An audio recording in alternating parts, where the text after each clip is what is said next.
In the shadows of history, where empires rose and fell like waves against an eternal shore, there emerges one woman whose name still ignites fascination and whose presence was said to burn like fire through the hearts of the most powerful men of her age.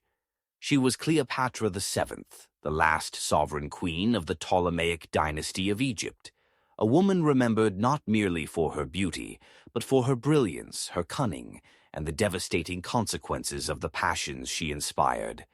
And yet, Cleopatra's story is not solely her own. It is woven into the fate of two of Rome's most commanding figures, Julius Caesar and Mark Antony. Together they formed a triangle of desire, ambition, and betrayal that shook the foundations of the ancient world. This was no ordinary love story, no fleeting affair lost in the dust of time. It was a drama that fused intimacy and politics, affection and conquest, tenderness and ruin. And in the end it was a tale so twisted, so engulfing, that it consumed not only its players, but altered the destiny of civilizations. Cleopatra came to power as a girl barely on the edge of womanhood. The Egypt she inherited was not the Egypt of the pharaohs that her people revered in myth. The grandeur of the pyramids and the golden ages of dynastic rule had long passed into memory. Egypt in her time was fractured, weakened by internal strife, and threatened on every side by the inexorable advance of Rome. Yet Cleopatra was no ordinary queen. She was 18 years old when the throne fell upon her shoulders, but her intellect and determination burned brightly. Fluent in many tongues, a master of politics, philosophy, and rhetoric, she embodied a charisma that could not be confined to the simple boundaries of physical beauty. Men wrote that her face was captivating, but her true power lay in her voice, in the music of her words, in the intensity of her gaze that seemed to reach into the very marrow of those who stood before her. She knew that in order to survive, she must be more than just a queen. She must be a legend. When Julius Caesar entered Alexandria in 48 BCE, he was already the most formidable man alive. General, statesman, and dictator, Caesar was both feared and revered across Rome. To Cleopatra he represented not merely a man but a force of nature, the very embodiment of power. Yet she also understood that if she could capture this force, if she could bind herself to him, her throne and her country might be secured. What followed has echoed through time as one of the most daring acts of seduction ever recorded. Smuggled into the palace, rolled in a carpet like a secret offering, Cleopatra emerged before Caesar not as a supplicant begging for favor, but as a spectacle of boldness, wrapped in mystery and defiance. It was a calculated gamble, and it worked. Caesar, hardened by years of war, unshaken by the fiercest battles, found himself disarmed by the audacity of this young queen. Their union was swift, electric, and charged with both passion and calculation. Cleopatra gave Caesar what few women could, not only companionship but the dream of legacy. She bore him a son, Ptolemy Caesar, whom the world came to know as Caesarion. In her eyes, Caesarion was more than a child. He was a bridge between two empires, the bloodline that might one day unite Rome and Egypt into a single dominion of unmatched strength. Together they staged grand spectacles in Alexandria, dazzling the people with displays of opulence and vision. But even as their love ignited, shadows gathered. For Rome was a nest of daggers, and Caesar's grip on absolute power earned him enemies eager to cut him down. When Caesar was assassinated in 44 BCE, struck by the blades of men who had once called him friend, Cleopatra's world collapsed in an instant. Her protector, her lover, her partner in ambition was gone. She fled back to Egypt with her young son, clinging to the hope that somehow Caesarion might still inherit his father's mantle. Yet in Rome the struggle for supremacy had already begun, and into that storm rose another man who would forever intertwine with her fate, Mark Antony. If Caesar was intellect and steel, Antony was fire and thunder. He was a soldier first, a man of immense courage and ferocity on the battlefield, but one also infamous for indulgence, for drink, for the pleasures of the flesh. Where Caesar was measured, Antony was impetuous. Where Caesar ruled with calculation, Antony reveled in excess. And perhaps for that very reason, when Antony summoned Cleopatra to meet him in Tarsus, she knew how to strike him where he was weakest. The scene has been immortalized by poets and painters, a vision almost too fantastical to believe.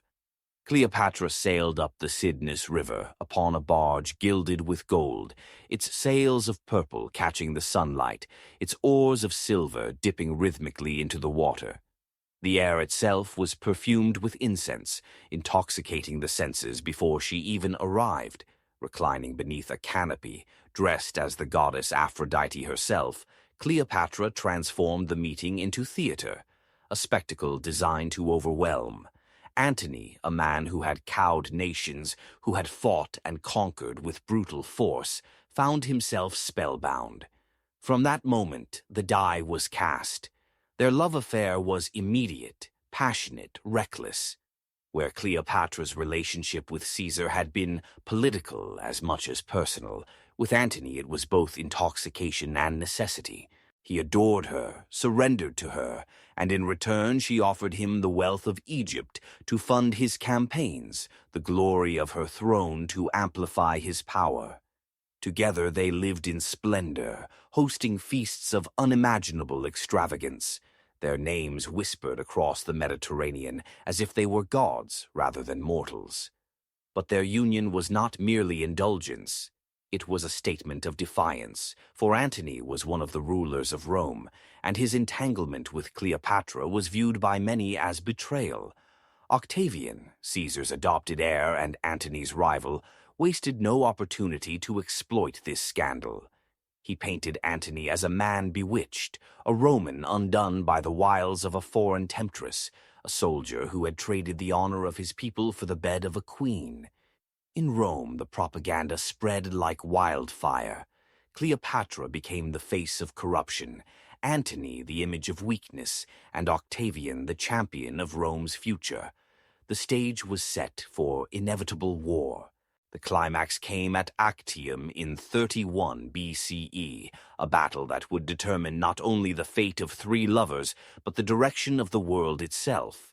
On one side stood Antony and Cleopatra, their fleets amassed, their hopes pinned upon victory. On the other stood Octavian, calculating, relentless, determined to eradicate them both. What happened on that fateful day remains a matter of speculation and debate. Some say Cleopatra, fearing capture, retreated suddenly from the fight. Others claim it was a planned maneuver, a desperate gambit. Whatever the truth, Antony, upon seeing her ships withdraw, abandoned the battle to follow her. It was a moment of madness, a decision that shattered his command and delivered triumph into the hands of Octavian. The defeat was catastrophic. The lovers fled back to Egypt, their empire of passion crumbling around them. What followed was not merely tragedy, but the final act of a Greek play, destined and merciless. Surrounded, his forces dwindling, Antony could see the end. Misled into believing Cleopatra was dead, he plunged his sword into his own body, preferring death to dishonor. Yet Cleopatra still lived. She had him carried, bleeding and broken, into her mausoleum, where he died in her arms, the two of them bound together at last by the silence of death. Cleopatra herself faced the ultimate humiliation, to be paraded through Rome as Octavian's trophy, the queen of queens reduced to a spectacle. She refused. The method of her death remains cloaked in legend. Some say she clasped an asp, a serpent sacred to Egypt, to her breast. Others whisper of poison hidden in a vial. Whatever the means, her choice was absolute. She would not kneel. She died as she had lived, on her own terms, with a crown of dignity that not even conquest could strip away. Thus ended the most infamous love triangle of antiquity. A queen who dared to stand against the tide of empire, a dictator whose dream of glory was cut short, a general who surrendered his destiny to the hunger of his heart. Together they brought not only themselves, but Egypt itself to ruin. With Cleopatra's death, the Ptolemaic dynasty vanished, and Egypt became just another province of Rome. But their story outlived them. For centuries, poets, dramatists, and historians have retold it, reshaped it, turned it into myth. For in the tale of Cleopatra, Caesar, and Antony, humanity sees the eternal truth, that love can uplift, but it can also destroy, that passion can inspire greatness, yet also sow the seeds of downfall.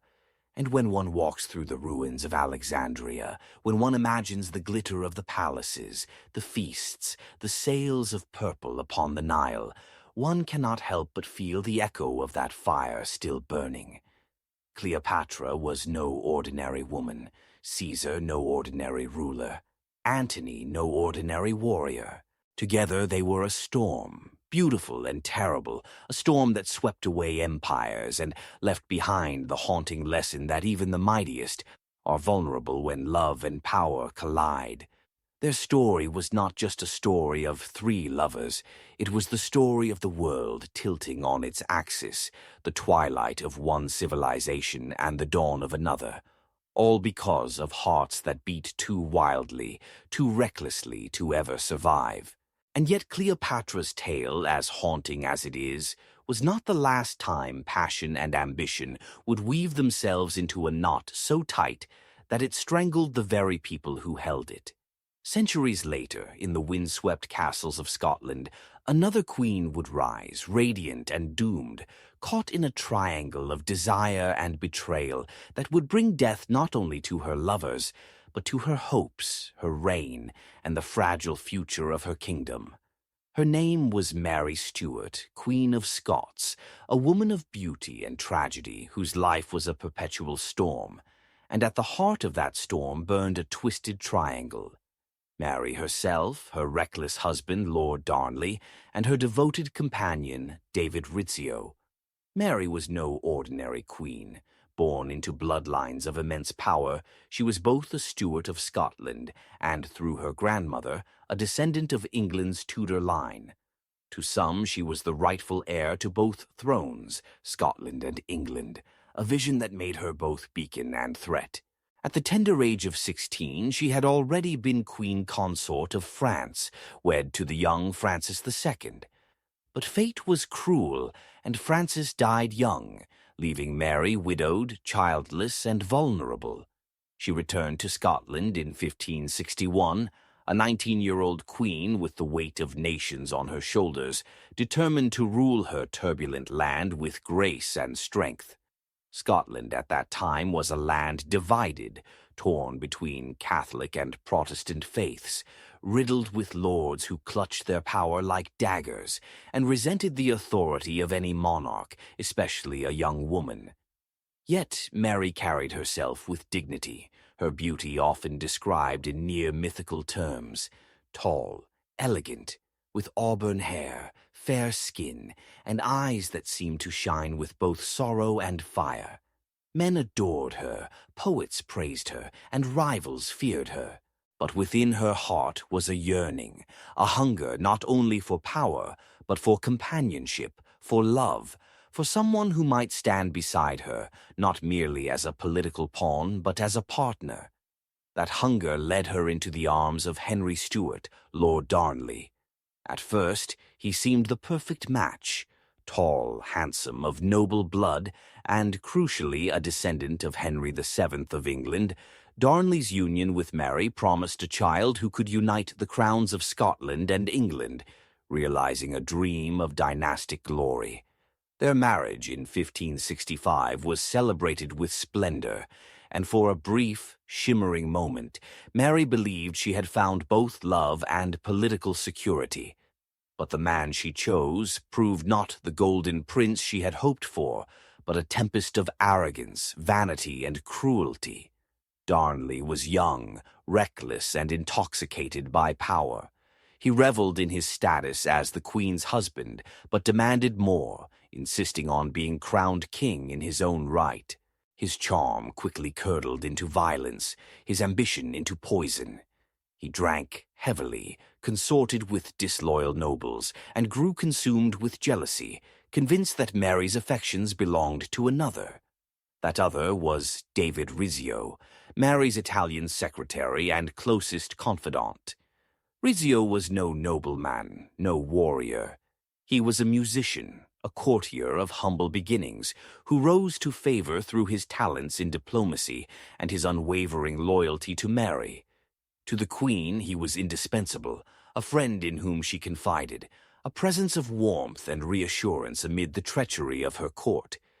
But to Darnley, Rizzio was intolerable.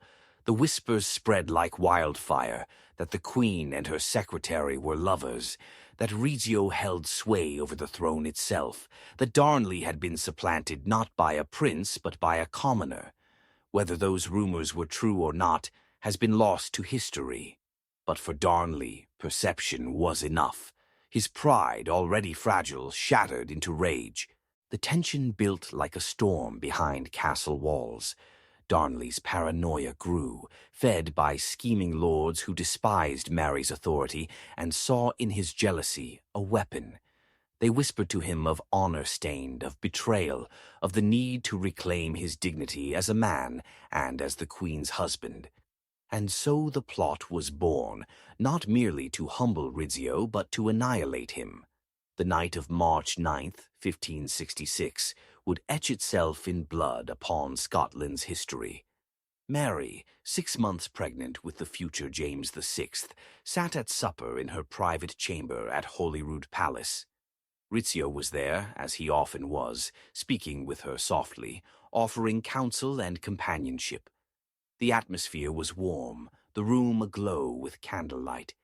Then suddenly the door burst open. Darnley stormed in, flanked by a band of armed men. His face was twisted with fury, his hand clutching a weapon. Before Mary could rise, the conspirators surged forward. They seized Rizzio, dragging him from the queen's side. Mary, terrified and desperate, clung to her friend, but Darnley tore her away. The men stabbed Rizzio again and again, over 50 times, his screams echoing through the palace. The queen, forced to witness the slaughter, cried out in horror as her closest confidant was butchered before her eyes.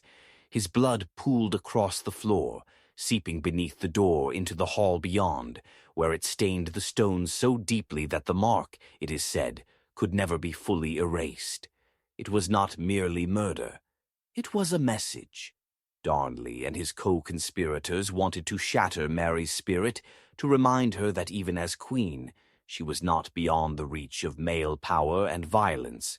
They wanted to sever her from the one who gave her solace, to isolate her, to break her heart and her will. But Mary was not so easily broken. Traumatized yet resolute, she endured, and though Rizzio was gone, his murder would sow the seeds of vengeance. The consequences unraveled quickly. Darnley, rather than triumphant, found himself despised. His crime alienated him not only from Mary, but from many of the nobles who had once courted his favor. Mary gave birth to her son, the future king, but her marriage with Darnley rotted to the core. Their relationship descended into bitterness and suspicion, until even the bond of their child could not salvage it. In less than a year, Darnley himself would be dead, found strangled in the garden of Kirk-o-Field after an explosion destroyed the house where he slept. His murder, mysterious and unsolved, stained Mary with suspicion. Some claimed she was complicit, others that she turned a blind eye. Whatever the truth, the stain never left her, and the tragedy of Rizzio's death lingered as a ghost in the background, a reminder of how love and jealousy had warped her reign. For Mary, the triangle of affection and betrayal between herself, her husband, and her murdered secretary became the pivot on which her destiny turned. The violence of that night shattered her authority, unleashed chaos across her realm, and provided ammunition to her enemies. The very intimacy she craved, the solace she found in Rizzio, became the weapon that destroyed her.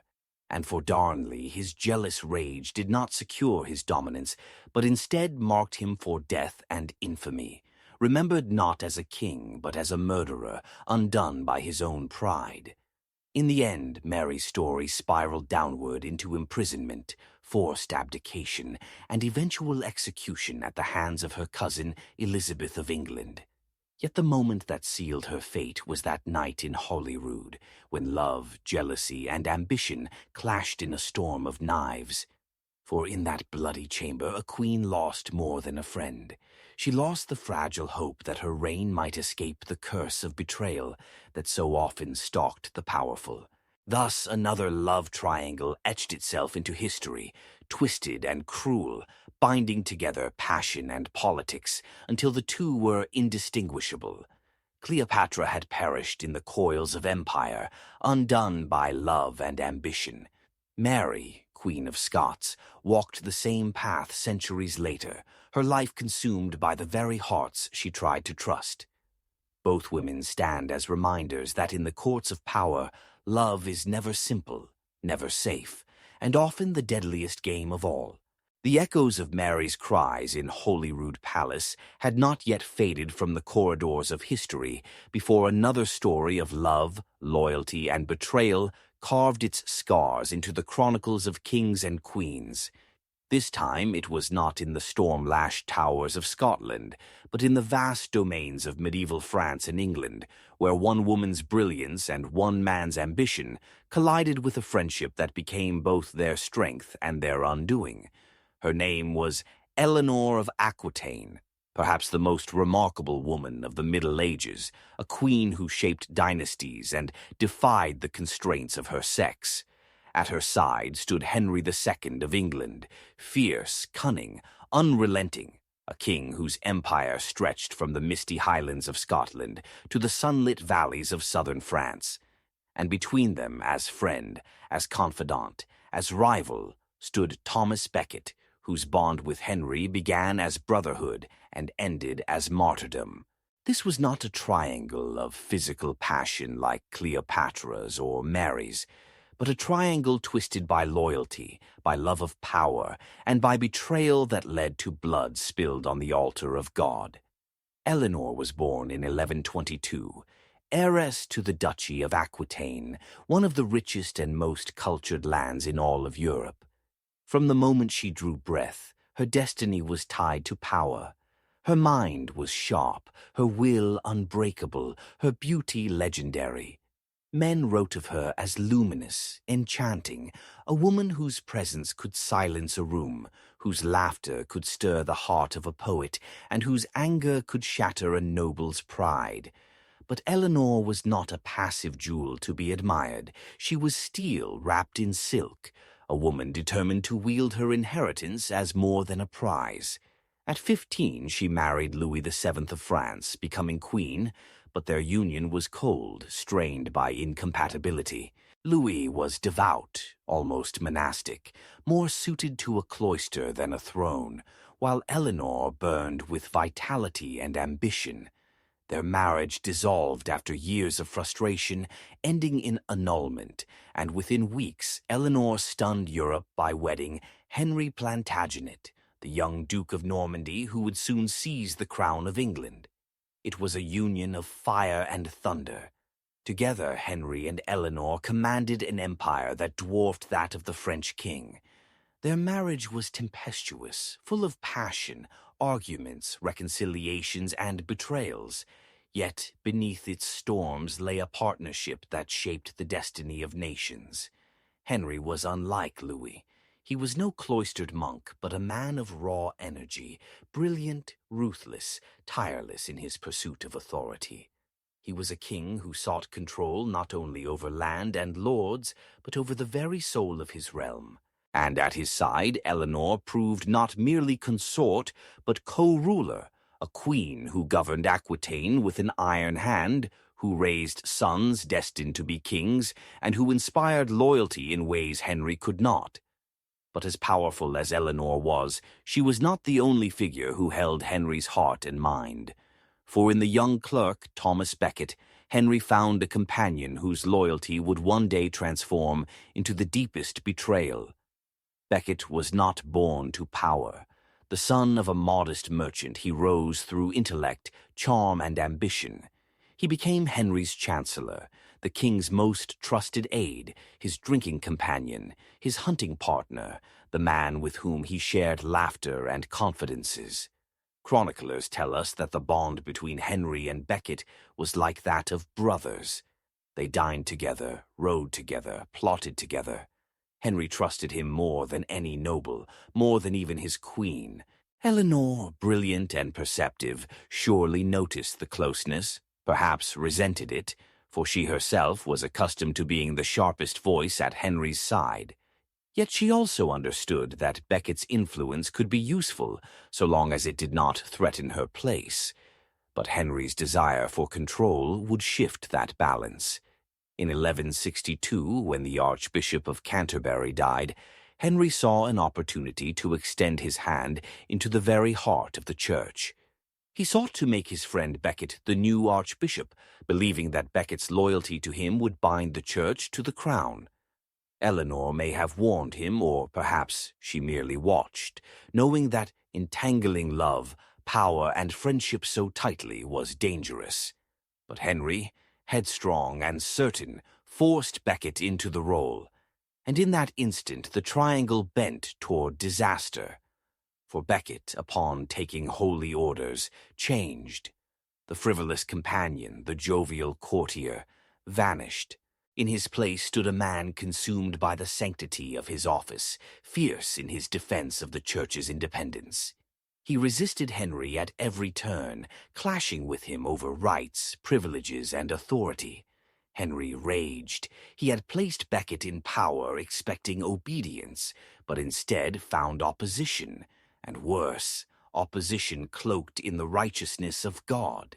Their friendship soured into hostility, their laughter turned into accusations. Eleanor, caught between husband and church, must have seen the danger, must have known that such a rupture could tear the realm apart. The triangle of loyalty collapsed into bitterness. Henry felt betrayed by the man he had loved as a brother, the man he had raised from obscurity. Beckett in turn felt betrayed by the king who tried to bend the church beneath his crown. Eleanor, ever calculating, used the rift to strengthen her own position, for Henry's wrath at Beckett often drove him to neglect the discontent brewing among his sons and barons, giving her space to maneuver. Yet even she could not have foreseen how far the feud would go. The breaking point came in December 1170. Henry, in a fit of rage, uttered words that would echo through eternity. "Will no one rid me of this turbulent priest?" Whether it was a command or a cry of frustration, 4 of his knights took it as order. They rode to Canterbury Cathedral, where Beckett, dressed in holy vestments, stood before the altar.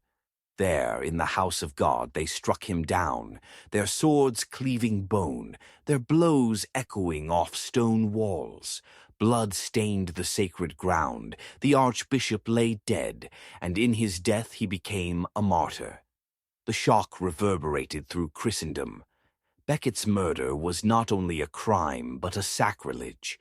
Henry was forced to his knees, compelled to do penance, scourged by monks in atonement for the sin his wrath had unleashed. Eleanor watched as her husband, so mighty, so unyielding, was humbled before the world. She, too, bore the scars of the conflict, for Henry's obsession with control had driven him further from her, from their children, from any harmony. Their marriage descended into rebellion and betrayal. Eleanor supported her sons when they rose against their father, a queen turning against her king, a mother against the husband who had scorned her. In this triangle, the bonds of friendship, love, and power proved more dangerous than any romantic entanglement. Henry's devotion to Beckett turned to rage. Beckett's loyalty to God turned to defiance.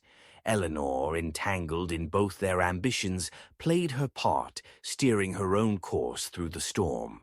And in the end, blood was spilled not in a bedroom, but in a cathedral, a reminder that triangles of love and loyalty are no less perilous when the heart in question is not romantic love, but the devotion of trust, faith, and power. Eleanor of Aquitaine survived it all. She outlived Beckett, outlived Henry, and saw her sons ascend to crowns, Richard the Lionheart, John of England. She remained a queen, a mother, a legend. Yet the memory of Beckett's death haunted Henry to his grave, a wound that never healed, a betrayal that defined his reign. And for the world, the story of Henry, Eleanor, and Beckett became another example of how the most twisted triangles are not born merely of passion, but of the deep, fragile bonds between love, friendship, and the insatiable hunger for power. The blood that stained the stones of Canterbury Cathedral was not the last proof that loyalty and love could twist into betrayal, nor that power could be undone by the ties of the heart. The centuries that followed would see yet another queen, another marriage, another triangle that poisoned not only the bedchamber, but the very stability of a kingdom. And this time the tale unfolded not in the dazzling courts of Aquitaine or the mighty halls of Henry II, but in the shadowed, uncertain reign of his descendant, Edward II of England, and the woman who would come to be known as the she-wolf of France, Isabella. Where Eleanor had faced a king torn between friendship and church, Isabella faced a husband enthralled not by God nor politics, but by the dangerous devotion he bore to another man, Piers Gaveston. And it was this triangle, unholy and unbalanced, that would drag England into chaos, rebellion, and bloodshed. Edward II came to the throne in 1307, inheriting a kingdom bruised but powerful, the legacy of his father, Edward I, known as Longshanks, the Hammer of the Scots. Yet, where the elder Edward had been iron-willed, relentless, and feared, his son was softer, more pliant, and unprepared for the brutal demands of kingship. Edward was not without charm. He was handsome, athletic, fond of music, art, and the simple pleasures of life. But he lacked the ruthless edge that kings required, and, perhaps worst of all, he placed his heart in the hands of those the nobility despised.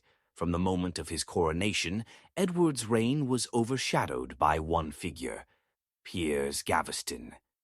Gaveston was a Gascon knight of no great birth, but his wit, elegance, and charisma captivated Edward. He was bold, flamboyant, dressed in silks brighter than any noble dared wear, and carried himself as though he were born to royalty. To Edward he was more than a companion. Chroniclers whispered, rivals accused, and history has long debated the nature of their relationship. Was Gaveston merely Edward's closest friend, or was he his lover, the true object of his passion in a world where politics demanded he love another? Whatever the truth, what mattered was that Edward adored him, elevated him, lavished him with titles, lands, and honors, showering him with affection while ignoring the discontent that festered among his lords. The barons of England despised Gaveston. To them he was an upstart, an insolent interloper who mocked their traditions and insulted their pride.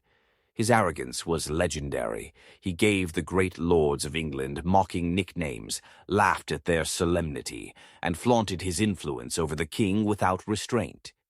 To the nobles it was intolerable that a Gascon knight should hold more sway than they, that he should whisper in the king's ear, and that crown's authority was bent not toward the realm but toward indulgence. Into this storm stepped Isabella of France.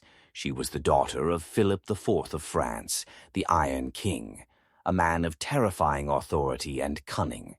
At the age of 12, Isabella was married to Edward II, a union designed to seal peace between England and France. She was young, but even then she was not naive. Like Eleanor before her, Isabella carried both beauty and intellect, trained from childhood to be both ornament and strategist. When she arrived in England, she must have hoped to find respect as queen, perhaps even love as a wife. But what she found instead was humiliation, for it was not she who occupied her husband's heart, but Gaveston. At Edward's coronation, Isabella was crowned queen beside him, but the celebration was dominated not by her grace, but by Gaveston's flamboyance. He wore jewels finer than the king's, clothes brighter than the queen's, and Edward placed him at the center of the feast. Isabella's uncles, who had traveled from France to honor her, watched in disgust. To them it was a public slight, a humiliation not only of Isabella but of the crown of France. From that moment, Isabella's marriage was marked not by partnership, but by rivalry. She was queen, yet Gaveston was the true consort. The barons, furious, demanded Gaveston's exile, and for a time Edward yielded. But no sooner was Gaveston banished than Edward schemed for his return. Again and again Gaveston was expelled, and again Edward brought him back, unable to endure his absence. Each time Isabella's position was weakened, her dignity further eroded, her resentment deepened. She gave Edward children, including the future Edward III, but her role as wife was overshadowed by the ever-present figure of Gaveston, who mocked her family, her allies, and the nobility who should have been her support. The barons eventually took matters into their own hands. In 1312 they captured Gaveston, and though Edward pleaded for his life, they executed him brutally, cutting short the reign of the favorite who had dominated the king's heart. To Edward it was devastation, the loss of his beloved companion. To Isabella it may have seemed a chance for reconciliation, for the king to turn at last to her. But Edward never forgave, never forgot. His reign descended further into weakness as new favorites arose, men like Hugh Despenser, who would replace Gaveston in both influence and infamy. For Isabella, the triangle had shifted but not vanished. She remained bound to a husband who loved others more than her, trapped in a marriage where her authority was diminished and her pride insulted. But Isabella was her father's daughter, a woman of iron will, and she would not endure humiliation forever. As Edward grew ever more dependent on his favorites, alienating barons and commons alike, Isabella began to weave her own web of alliances. Her patience thinned, her anger hardened into resolve. By the 1320s, Isabella's disillusion had transformed into open defiance. She journeyed to France, ostensibly to negotiate peace, but there she found both freedom and new love in Roger Mortimer, a powerful exile. Together, Isabella and Mortimer plotted not merely rebellion, but the overthrow of Edward himself. The queen, who had once been overshadowed, now became the architect of her husband's destruction. In 1326, she returned to England with an army, her son Edward at her side, the barons rallying to her cause. The people, weary of Edward's misrule and the tyranny of his favorites, rose to her banner. Edward fled, abandoned, broken. The king who had given his heart to Gaveston, who had spurned his queen, was captured and forced to abdicate in favor of his son. And then, in one of the darkest chapters of England's history, Edward II met his death in captivity, murdered in a manner so brutal, so grotesque, that it seared itself into legend. Chroniclers whispered of a red-hot poker, of a punishment designed to reflect the rumors of his unnatural love, though whether truth or invention, it symbolized the depth of hatred and contempt that his reign had inspired. For Isabella it was triumph, but also damnation. She and Mortimer ruled England in the name of her young son, but power corrupted, and soon they too were despised. Eventually Edward III cast them down, Mortimer executed, Isabella spared but confined, her name forever stained as the she-wolf of France. Yet at the heart of it all, the story of Isabella, Edward, and Gaveston remains one of the most twisted triangles of love and betrayal in history.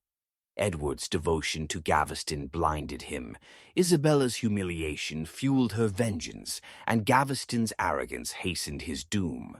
Together they tore a kingdom apart, leaving scars that would haunt England for generations.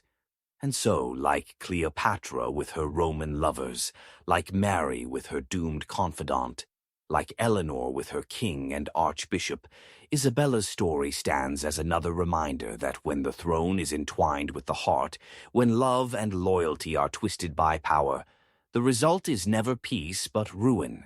The downfall of Edward II at the hands of Isabella and Mortimer seemed to mark the apex of humiliation wrought by love, twisted with ambition. Yet history, as though bound to repeat its cruelest refrains, conjured another queen, another king, and another companion whose tangled fates would once again unravel a throne.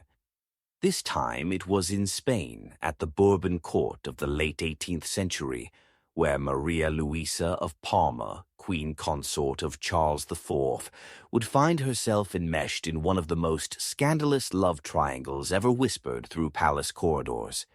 And unlike the fiery seductions of Cleopatra, the bloody chamber of Mary Stuart, the sanctified betrayal of Eleanor's world, or the humiliations of Isabella's England, this triangle unfolded in gilded halls where intrigue and whispers reigned, where corruption festered in velvet shadows, and where the intimacy between queen, king, and favorite would drag Spain into collapse at the edge of Napoleon's conquest. Maria Louisa of Parma was born in 1751, a princess destined for politics. She was married at 14 to Charles, Prince of Asturias, later Charles IV of Spain, a man who would prove weak, indecisive, and utterly dependent on those around him. Where Charles was dull and pliant, Maria Louisa was forceful, ambitious, and hungry for influence. Contemporary portraits show her as regal but not traditionally beautiful. Her critics were cruel, mocking her appearance, her manners, her dominance. But beauty was not her weapon. Power was, and she wielded it through a man whose name would become both infamous and indispensable: Manuel de Godoy. Godoy was no prince, no grand noble of ancient lineage. He was a soldier of the royal guard, born into relative obscurity, whose rise defied every expectation. Handsome, charismatic, quick of tongue and bold of spirit, he caught Maria Louisa's eye, and with her favor rose from obscurity to Prime Minister of Spain. By the mid-1790s, he was the true power behind the throne, showered with titles and lands, his authority eclipsing even the king's. To the nobility, to foreign courts, it seemed absurd. Spain, one of Europe's great monarchies, bent to the will of a man who had begun life with nothing.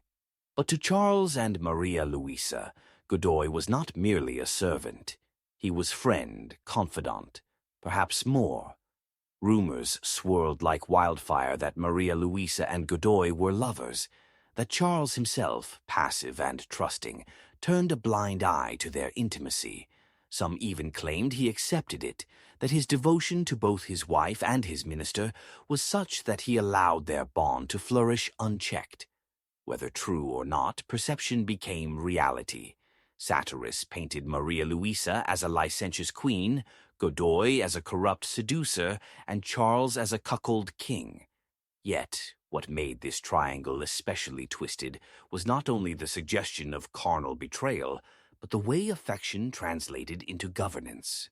For Spain was not ruled by the will of Charles, nor the council of nobles, but by the emotional web binding queen, king, and favorite. Maria Louisa trusted Godoy implicitly, defended him fiercely against enemies, and secured his rise again and again despite scandal. Charles, indecisive and dependent, leaned on Godoy for decisions he himself could not make. Godoy, intoxicated by power, basked in the role of arbiter of the realm. Together they steered Spain into alliances, wars, and disasters that would shatter the monarchy. In 1796, Godoy bound Spain to France, then under the grip of the Revolution, and later Napoleon Bonaparte. The decision drew Spain into wars it could not win, bleeding its treasury, weakening its armies, humiliating its prestige. The people groaned under the burden, and resentment grew, not only toward Godoy but toward Maria Louisa, who was seen as the architect of his fortune. Caricatures spread through Madrid, depicting her as an adulteress enthroned, with Godoy at her side and Charles a hapless fool. The gossip was merciless, that the queen bore Godoy's children, that the king was little more than a puppet. The truth, as always, is murky.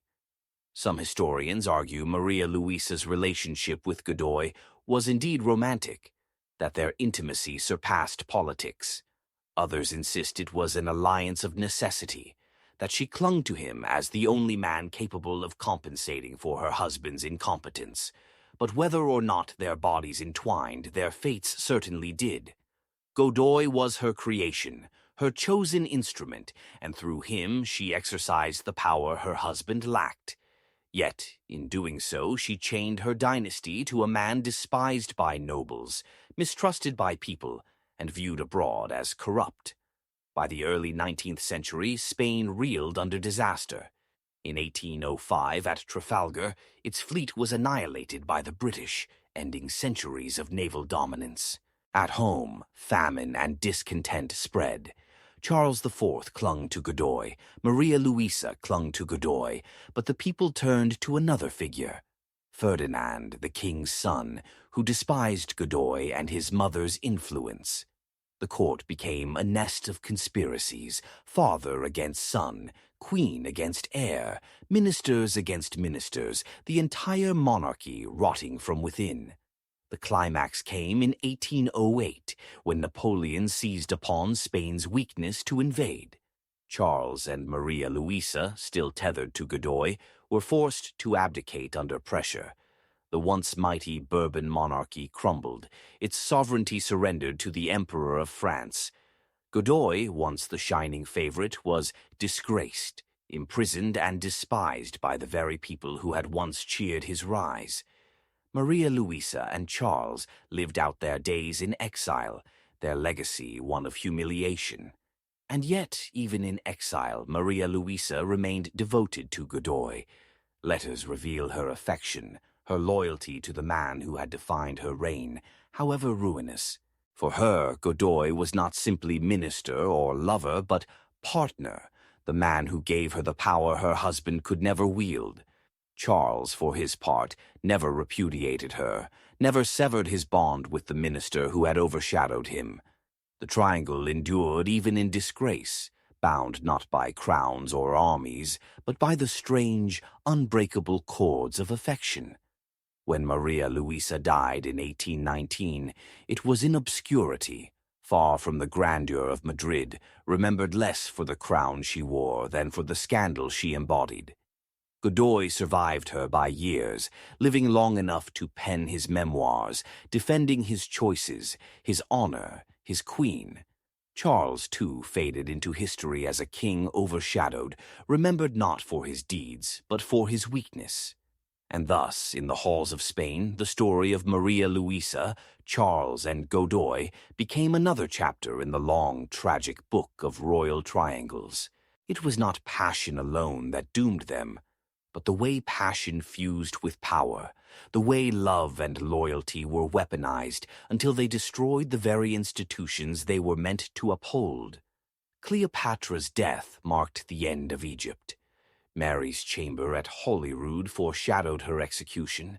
Eleanor's bond with Beckett led to martyrdom and rebellion. Isabella's humiliation ended with a king murdered in a dungeon, and Maria Louisa's devotion, entwined with Godoy, delivered Spain to Napoleon. 5 triangles, 5 stories, 5 warnings echoing across centuries. In each, love became entangled with ambition, desire corrupted governance, intimacy blinded judgment, and betrayal shattered thrones. These were not simple romances. They were seismic collisions between the private heart and the public crown, collisions that altered nations. And what remains when the dust of centuries settles? Not the fleeting whispers of scandal, not the mocking satires or venomous pamphlets, but the truth that power, when chained to love, becomes a cruel master. For in these stories, queens and kings were not only rulers, but human beings, longing, yearning, deceiving, and suffering. Their loves were real, their passions consuming, their betrayals lethal. And yet, because they were royals, their private lives were never private, their affairs not merely personal, but political earthquakes.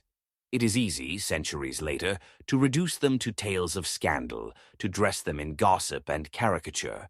But behind each name, Cleopatra, Mary, Eleanor, Isabella, Maria Louisa, there was a woman who loved, who lost, who sought both affection and authority in worlds that denied her the freedom of either.